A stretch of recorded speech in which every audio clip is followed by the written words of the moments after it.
அக்கா தங்கச்சிகளுக்கெல்லாம் ஒண்ணு சொல்லுதேன் கேளுங்க.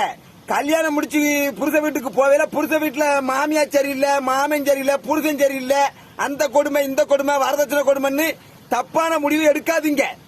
உனக்கு அங்க இருக்க பிடிக்கலையா உங்க தாய் தப்ப வீட்டுக்கு போங்க. அப்படியே முடியல இந்த புருஷன் கூட தான் நம்ம வாழ நினைச்சீங்கன்னா வீட்டுல அம்மிக்கல் இருக்கும், அம்மிக்கல் இருக்காதோ கிரைண்டர் கல் இருக்கும். புருஷன் உறங்கிட்டு இருக்கும் போது அவன் முட்டிலே ஒரு போடு அதோட அவன் கால் ஒடிஞ்சிரும். அது பிறகு கடையில போட்டு அவனுக்கு கஞ்சி ஊத்திக்கலாம். மாமி கெண்ட காலில போடு.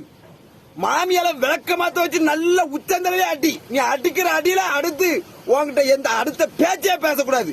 நீ இதிலெல்லாம் ஏதாவது கொன்னாதான் பிரச்சனை, கொன்னாதான் பிரச்சனை. நீ கைய கால ஒடிச்சு எந்த பிரச்சனையும் வராது. அப்படி பிரச்சனை வந்தா ரெண்டாவது பாத்துக்கலாம்.